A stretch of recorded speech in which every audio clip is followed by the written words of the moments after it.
ओम शांति। अज है 21/4/2022 की साकार बाप दादा जी की मुरली। अज बाप दादा जी ने आख्या, मिठे बच्चे, बाप जी की याद विच रहना अहियो मिठी मिठाई है जो दूजिਆਂ ਨੂੰ भी ਵੰਡਦੇ रहो। अर्थात अलफ ਅਤੇ बे ਦਾ परिचय सब ਨੂੰ ਦਿੰਦੇ ਰਹੋ। प्रश्न हैगा, स्थाई याद विच रहन दी सहज विधि केड़ी है? उत्तर हैगा, स्थाई याद विच जेकर रहना है तां देह सहित जेड़े भी संबंध हन उन सब नूं भुल्लो। चलदियां फिरदियां उठदियां बैठदियां याद विच रहन दा अभ्यास करदे चलो। जेकर योग विच बहिंदे लाल बत्ती भी याद आंदी है तां योग टुट जाएगा। स्थाई याद विच फिर रह नहीं सकांगे। जेड़े कहंदे हन कोई खास बह के योग करावे, उन्हां दा योग कदे भी लग नहीं सकदा। गीत हैगा, रात दे राही थक मत जाना। ओम शांति। हुण ऐ होई योग दी गल, क्योंकि असी हाँ रात दे राही।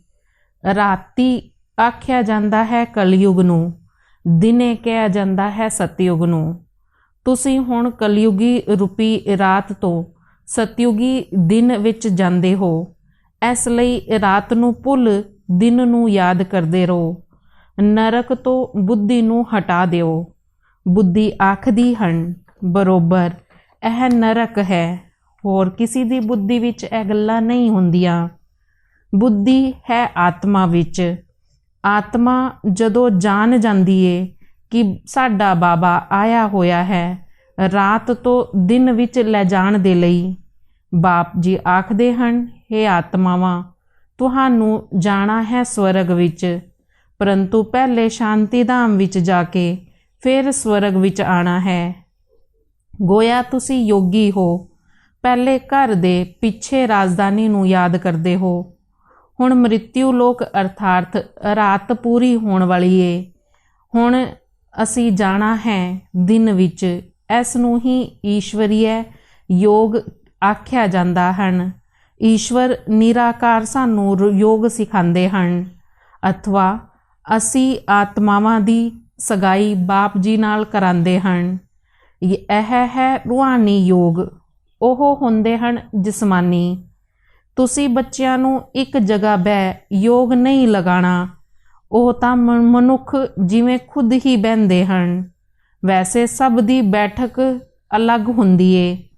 ਇੱਥੇ ਤੁਹਾਨੂੰ ਬੈਠਕ ਨਹੀਂ ਸਿਖਾਈ ਜਾਂਦੀ।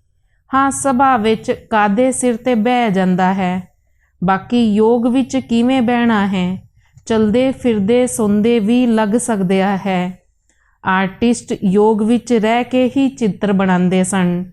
ਸ਼ਿਵ ਬਾਬਾ ਜਿਸ ਨਾਲ ਯੋਗ ਲਗਾਉਂਦੇ ਹਨ ਉਹਨਾਂ ਦਾ ਵੀ ਚਿੱਤਰ ਬਣਾਉਂਦੇ ਹਨ। ਜਾਣਦੇ ਹਨ ਇਹ ਸਾਡਾ ਬਾਬਾ ਨਿਰਾਕਾਰ ਦੁਨੀਆ ਨੂੰ, ਨਿਰਾਕਾਰੀ ਦੁਨੀਆ ਪਰਮ ਧਾਮ ਵਿੱਚ ਰਹਿੰਦੇ ਹਨ। ਅਸੀਂ ਵੀ ਉੱਥੇ ਦੇ ਹੀ ਰਹਿਵਾਸੀ ਹਾਂ।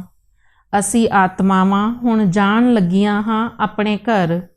ਇਹ ਬੁੱਧੀ ਵਿੱਚ ਚਲਦੇ ਫਿਰਦੇ ਯਾਦ ਰੱਖਣਾ ਚਾਹੀਦਾ ਹੈ।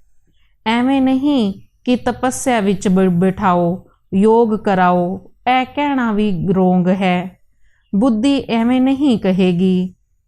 बच्चे लौकिक बाप नूं खास बह के याद करते हैं कि बाबा कहते रहते हैं, कदी भुल्लो ही नहीं। सारा दिन बाप नूं याद रखो।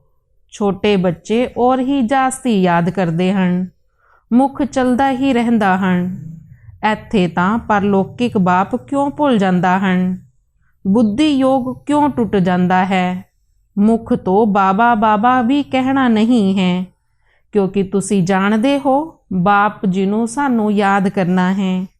जेकर खास बहन की आदत पै गई तो फिर योग सिद्ध ना हो सके। यह ईश्वरीय योग तुहानू स्वयं ईश्वर सिखा रहे सन। योगेश्वर आखदे हन ना, तुहानू ईश्वर ने योग सिखाया है कि मैनू याद करो। ਐਵੇਂ नहीं कि जदों मैनू दीदी योग विच बिठावे तां ही मज़ा आवेगा। ਉਹਨਾਂ ਦਾ ਯੋਗ ਕਦੇ ਵੀ ਸਥਾਈ ਨਹੀਂ ਰਹਿ ਸਕਦਾ। ਸਮਝੋ ਹਾਰਟ ਫੇਲ ਦੀ ਤਕਲੀਫ ਹੋ ਜਾਂਦੀ ਹਨ ਤਾਂ ਉਸ ਸਮੇਂ ਕੋਈ ਯੋਗ ਵਿੱਚ ਬਿਠਾਏਗਾ ਕਿ ਇਹ ਵੀ ਬੁੱਧੀ ਨਾਲ ਹੀ ਤਾਂ ਯਾਦ ਕਰਨਾ ਹੁੰਦਾ ਏ। ਮਨੁੱਖ ਜੋ ਵੀ ਯੋਗ ਸਿਖਾਉਂਦੇ ਹਨ ਉਹ ਸਭ ਹਨ ਰੋਂਗ। ਯੋਗੀ ਕੋਈ ਵੀ ਇਸ ਦੁਨੀਆ ਵਿੱਚ ਨਹੀਂ ਸਨ। ਐਵੇਂ ਤਾਂ ਕਿਸੇ ਨੂੰ ਵੀ ਯਾਦ ਕਰੋ ਤਾਂ ਉਸ ਨੂੰ ਹੀ ਯੋਗ ਆਖਿਆ ਜਾਂਦਾ ਹੈ। ਅੰਮ ਅੱਛਾ ਲੱਗਦਾ ਹੈ ਤੇ ਉਸ ਨਾਲ ਯੋਗ ਲੱਗ ਜਾਂਦਾ ਹਨ। ਲਾਲ ਬੱਤੀ ਚੰਗੀ ਲੱਗਦੀ ਏ ਤੇ ਉਹ ਵੀ ਯਾਦ ਆਵੇਗੀ ਤੇ ਉਸ ਨਾਲ ਯੋਗ ਲੱਗ ਪਿਆ।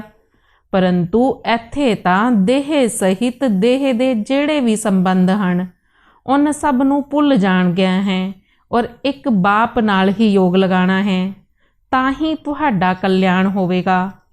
ਤੁਸੀਂ ਵਿਕਰਮਾ ਜੀਤ ਬਣ ਜਾਓਗੇ। ਬਾਪ ਹੀ ਆ ਕੇ ਸਭ ਨੂੰ ਸਦਗਤੀ ਦਾ ਰਾਸਤਾ ਦੱਸਦੇ ਹਨ। ਬਾਪ ਦੇ ਬਗੈਰ ਔਰ ਕੋਈ ਵੀ ਸਦਗਤੀ ਵਿਕਰਮਾ ਜੀਤ ਨਹੀਂ ਬਣਾ ਸਕਦੇ। ਬਾਕੀ ਤਾਂ ਸਭ ਦੁਰਗਤੀ ਦਾ ਰਾਸਤਾ ਦੱਸਣ ਵਾਲੇ ਨੇ। ਸਵਰਗ ਕਿਹਾ ਹੀ ਜਾਂਦਾ ਹੈ ਸਦਗਤੀ ਨੂੰ ਅਤੇ ਮੁਕਤੀ ਧਾਮ ਨੂੰ। ਜਿੱਥੇ ਅਸੀਂ ਆਤਮਾਵਾਂ ਰਹਿੰਦੀਆਂ ਹਾਂ ਉਹ ਹੈ ਸਾਡਾ ਘਰ ਮੁਕਤੀ ਧਾਮ। ਇਸ ਸਮੇਂ ਸਾਰੀ ਦੁਰਗਤੀ ਵਿੱਚ ਆ ਪਈਆਂ ਨੇ। ਮਨੁੱਖ ਆਤਮਾਵਾਂ ਸਭ ਮਨੁੱਖਾਂ ਮਤ ਤੇ ਚੱਲਦੇ ਰਹਿੰਦੇ ਹਨ। ਨਿਰਾਕਾਰ ਬਾਪ ਆ ਕੇ ਸਾਨੂੰ ਸਦਗਤੀ ਦਿੰਦੇ ਹਨ। ਫਿਰ ਅੱਧਾ ਕਲਪ ਅਸੀਂ ਸਦਗਤੀ ਵਿੱਚ ਰਹਿੰਦੇ ਹਾਂ।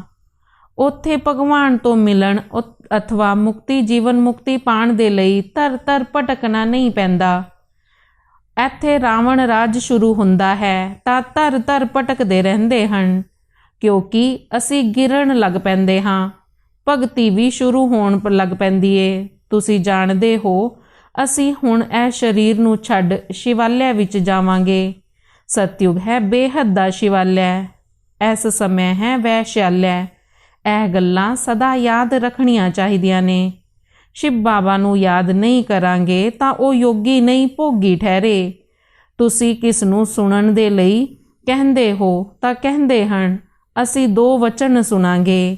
ਜੇਕਰ 2 ਵਚਨ ਤਾਂ ਬਹੁਤ ਨਾਮੀ ਗ੍ਰਾਮੀ ਹੁੰਦੇ ਹਨ। 2 ਵਚਨ ਹੈਨ ਹੀ ਮਨ ਮਨਾ ਭਵ ਅਤੇ ਮਧਿਆ ਜੀ ਭਵ। ਮੈਨੂੰ ਯਾਦ ਕਰੋ ਅਤੇ ਵਰਸੇ ਨੂੰ ਯਾਦ ਕਰੋ। ਇਹਨਾਂ 2 ਵਚਨਾਂ ਨਾਲ ਹੀ ਤੁਹਾਨੂੰ ਜੀਵਨ ਮੁਕਤੀ ਮਿਲ ਜਾਂਦੀ ਹੈ। ਬਾਪ ਆਖਦੇ ਹਨ ਮੈਨੂੰ ਯਾਦ ਕਰੋ ਤਾਂ ਤੁਸੀਂ ਨਿਰੋਗੀ ਬਣੋਗੇ ਔਰ ਚੱਕਰ ਨੂੰ ਯਾਦ ਕਰੋਗੇ ਤਾਂ ਤੁਸੀਂ ਧਨਵਾਨ ਬਣੋਗੇ। 2 ਵਚਨਾਂ ਤੋਂ ਹੀ ਤੁਸੀਂ ਐਵਰ ਹੈਲਦੀ ਅਤੇ ਵੈਲਦੀ ਬਣ ਜਾਂਦੇ ਹੋ। ਅਲਫ ਨੂੰ ਅੱਲਾ ਮਿਲਿਆ, ਬੇ ਨੂੰ ਮਿਲੀ ਬਾਦਸ਼ਾਹੀ।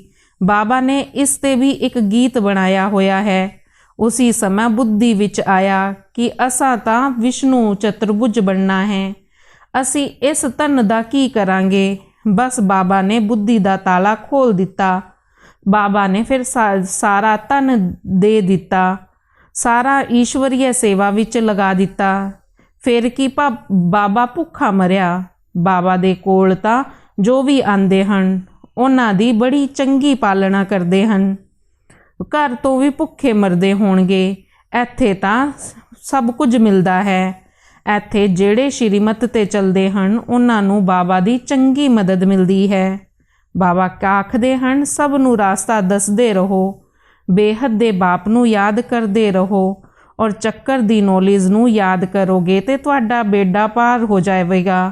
ਸ਼ਿਵ ਬਾਬਾ ਬ੍ਰਹਮਾ ਦੁਆਰਾ ਦੇਵਤਾ ਬਣਾਉਂਦੇ ਹਨ ਤਾਂ ਬ੍ਰਹਮਾ ਵੀ ਦੇਵਤਾ ਬਣਨਗੇ। ਇਹ ਕੰਮ ਇੱਕ ਬਾਪ ਜੀ ਦੇ ਸਿਵਾਏ ਔਰ ਕੋਈ ਵੀ ਨਹੀਂ ਕਰ ਸਕਦਾ। ਉਹਨਾਂ ਦੀ ਹੀ ਮਹਿਮਾ ਹੈ। ਇੱਕ ਓਂਕਾਰ ਅਕਾਲ ਮੂਰਤ। ਆਤਮਾ ਅਕਾਲ ਮੂਰਤ ਹੁੰਦੀ ਹਨ। ਉਹਨਾਂ ਨੂੰ ਕਾਲ ਕਦੀ ਨਹੀਂ ਖਾਂਦਾ ਤਾਂ ਬਾਪ ਵੀ ਅਕਾਲ ਮੂਰਤ ਹੁੰਦੇ ਹਨ। ਸਰੀਰ ਤਾਂ ਸਭ ਦੇ ਖਤਮ ਹੋ ਜਾਂਦੇ ਹਨ। ਆਤਮਾ ਨੂੰ ਕਦੇ ਵੀ ਕਾਲ ਨਹੀਂ ਖਾਂਦਾ। ਉੱਥੇ ਅਕਾਲੇ ਮ੍ਰਿਤਿੂ ਕਦੇ ਵੀ ਨਹੀਂ ਹੁੰਦੀ। ਸਮਝਦੇ ਹਨ ਅਸਾਂ ਤਾਂ ਇੱਕ ਸਰੀਰ ਛੱਡ ਦੂਜਾ ਲੈਣਾ ਹੈ। ਸਵਰਗ ਵਿੱਚ ਜਾਂਦੇ ਹਨ ਤਾਂ ਜ਼ਰੂਰ ਪੁਨਰ ਜਨਮ ਵੀ ਸਵਰਗ ਵਿੱਚ ਹੀ ਲੈਣਗੇ। ਇੱਥੇ ਤਾਂ ਸਭ ਨਰਕ ਵਾਸੀ ਹਨ।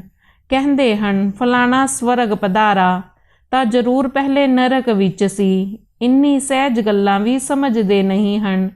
ਸੰਨਿਆਸੀ ਵੀ ਨਹੀਂ ਜਾਣਦੇ, ਉਹ ਤਾਂ ਜੋਤੀ ਜੋਤ ਸਮਾਇਆ ਹੋਇਆ ਕਹਿ ਦਿੰਦੇ ਹਨ। ਭਾਰਤ ਵਾਸੀ ਭਗਤ ਭਗਵਾਨ ਨੂੰ ਯਾਦ ਕਰਦੇ ਹਨ। ਕਰਸਤੀ ਭਗਤ ਹਨ, ਕਿਉਂਕਿ ਪ੍ਰਵਿਰਤੀ ਮਾਰਗ ਵਾਲਿਆਂ ਦੇ ਲਈ ਹੀ ਕਹਿੰਦੇ ਹਨ।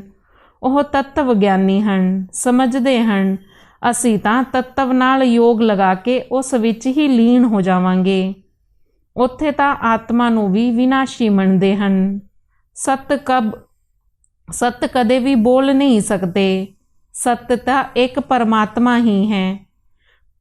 ਤੁਸੀਂ ਹੁਣ ਸਤ ਦਾ ਸੰਗ ਕਰਦੇ ਹਨ ਤਾਂ ਬਾਕੀ ਤੇ ਸਾਰੇ ਹੋਏ ਝੂਠੇ ਸੰਗ। ਕਲਯੁਗ ਵਿੱਚ ਸਤ ਬੋਲਣ ਵਾਲਾ ਕੋਈ ਮਨੁੱਖ ਹੁੰਦਾ ਹੀ ਨਹੀਂ। ਰਚయిਤਾ ਅਤੇ ਰਚਨਾ ਦੇ ਬਾਰੇ ਵੀ ਕੋਈ ਵੀ ਸਤ ਨਹੀਂ ਬੋਲਦਾ। ਹੁਣ ਬਾਪ ਆਖਦੇ ਹਨ, ਮੈਂ ਤੁਹਾਨੂੰ ਸਾਰੇ ਸ਼ਾਸਤਰਾਂ ਦਾ ਸਾਰ ਸੁਣਾਉਂਦਾ ਹਾਂ। ਮੁੱਖ ਤੋਂ ਗੀਤਾ ਹੈ, ਉਸ ਵਿੱਚ ਪਰਮਾਤਮਾ ਦੇ ਬਦਲੇ ਮਨੁੱਖ ਦਾ ਨਾਮ ਪਾ ਦਿੱਤਾ ਏ। ਜਦੋਂ ਕਿ ਕ੍ਰਿਸ਼ਨ ਇਸ ਸਮੇਂ ਸਾਂਵਰਾ ਹਨ। ਹੁਣ ਕ੍ਰਿਸ਼ਨ ਦਾ ਵੀ ਇਹੋ ਜਿਹਾ ਚਿੱਤਰ ਬਣਾਵੋ ਜੋ ਮਨੁੱਖ ਸਮਝਣ। ਇੱਕ ਤਰਫ ਸਾਂਵਰੇ ਸ਼ੇਡ ਦਾ, ਦੂਜੇ ਤਰਫ ਗੋਰੇ ਸ਼ੇਡ ਦਾ, ਤੇ ਉਸ 'ਤੇ ਸਮਝਾਉਣਾ ਚਾਹੀਦਾ ਹੈ। ਕੰਮ ਚਿਤਾ ਤੇ ਬਹਿਣ ਨਾਲ ਸਾਰੇ ਕਾਲੇ ਬਣ ਜਾਂਦੇ ਹਨ। ਹੁਣ ਬਾਪ ਆ ਕੇ ਸਾਨੂੰ ਗੋਰਾ ਬਣਾਉਂਦੇ ਹਨ। ਅੱਛਾ, ਮਿੱਠੇ ਮਿੱਠੇ ਸਿੱਕਿਲ ਦੇ ਬੱਚਿਆਂ ਪ੍ਰਤੀ ਮਾਤ ਪਿਤਾ ਬਾਪ ਦਾਦਾ ਜੀ ਦਾ ਯਾਦ ਪਿਆਰ ਅਤੇ ਗੁੱਡ ਮਾਰਨਿੰਗ। ਰੂਹਾਨੀ ਬਾਪ ਦੀ ਰੂਹਾਨੀ ਬੱਚਿਆਂ ਨੂੰ ਨਮਸਤੇ। ਰੂਹਾਨੀ ਬੱਚਿਆਂ ਦੀ ਰੂਹਾਨੀ ਬਾਪ ਦਾਦਾ ਜੀ ਨੂੰ ਦਿਲ ਅਤੇ ਜਾਨ, ਸਿੱਖ ਅਤੇ ਪ੍ਰੇਮ ਨਾਲ ਨਮਸਤੇ ਨਮਸਤੇ ਨਮਸਤੇ ਜੀ।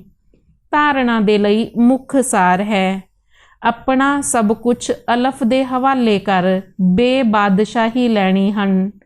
ਪੋਤਾ ਮੇਲ ਰੱਖਣਾ ਹਨ ਕਿ ਬਾਪ ਅਤੇ ਵਰਸੇ ਦੀ ਕਿੰਨਾ ਸਮਾਂ ਰਿਆਦ ਰਹਿੰਦੀ ਏ। ਕੋਈ ਵੀ ਉਲਟੀ ਚੱਲਣ ਨਹੀਂ ਚੱਲਣੀ। ਸਥਾਈ ਯਾਦ ਵਿੱਚ ਰਹਿਣ ਦਾ ਅਭਿਆਸ ਕਰਦੇ ਰਹਿਣਾ ਹੈ। ਵਰਦਾਨ ਹੈਗਾ, ਸਾਰੀ ਸ਼ਕਤੀਆਂ ਦੁਆਰਾ ਹਰ ਕੰਪਲੇਨ ਨੂੰ ਸਮਾਪਤ ਕਰ ਕੰਪਲੀਟ ਬਣਨ ਵਾਲੇ ਸ਼ਕਤੀਸ਼ਾਲੀ ਆਤਮਾ ਭਵ। ਅੰਦਰ ਵਿੱਚ ਜੇਕਰ ਕੋਈ ਵੀ ਕਮੀ ਹੁੰਦੀ ਹੈ ਤਾਂ ਉਸ ਦੇ ਕਾਰਨ ਨੂੰ ਸਮਝ ਕੇ ਨਿਵਾਰਨ ਕਰੋ, ਕਿਉਂਕਿ ਮਾਇਆ ਦਾ ਨਿਯਮ ਸਨ ਕਿ ਜਿਹੜੇ ਕਮਜ਼ੋਰੀ ਹੁੰਦੀ ਏ ਉਹਦੇ ਤੇ ਹੀ ਵਾਰ ਕਰਦੀ ਏ। ਉਸੀ ਕਮਜ਼ੋਰੀ ਦੁਆਰਾ ਉਸ ਤੁਹਾਨੂੰ ਮਾਇਆ ਜੀਤ ਬਣਨ ਨਹੀਂ ਦੇਵੇਗੀ। ਮਾਇਆ ਉਸੀ ਕਮਜ਼ੋਰੀ ਦਾ ਲਾਭ ਲੈਂਦੀ ਏ। ਅੰਤ ਸਮੇਂ ਵੀ ਉਹੀਓ ਕਮਜ਼ੋਰੀ ਧੋਖਾ ਦਿੰਦੀ ਏ। ਇਸ ਲਈ ਸਰਵ ਸ਼ਕਤੀਆਂ ਦਾ ਸਟੋਕ ਜਮ੍ਹਾਂ ਕਰ ਲਿਓ, ਸ਼ਕਤੀਸ਼ਾਲੀ ਆਤਮਾ ਬਣ ਜਾਓ ਅਤੇ ਯੋਗ ਦੇ ਪ੍ਰਯੋਗ ਦੁਆਰਾ ਹਰ ਕੰਪਲੇਨ ਨੂੰ ਸਮਾਪਤ ਕਰ ਕੰਪਲੀਟ ਬਣ ਜਾਓ। ਇਹੀਓ ਸਲੋਗਨ ਸਦਾ ਯਾਦ ਰਹੇ, ਹੁਣ ਨਹੀਂ ਤੇ ਕਦੇ ਵੀ ਨਹੀਂ। ਸਲੋਗਨ ਹੈਗਾ, ਸ਼ਾਂਤੀ ਅਤੇ ਧੈਰਯਤਾ ਦੀ ਸ਼ਕਤੀ ਤੋਂ ਵਿਘਨਾਂ ਨੂੰ ਖਤਮ ਕਰਨ ਵਾਲੇ ਹੀ ਵਿਘਨ ਵਿਨਾਸ਼ਕ ਹਨ।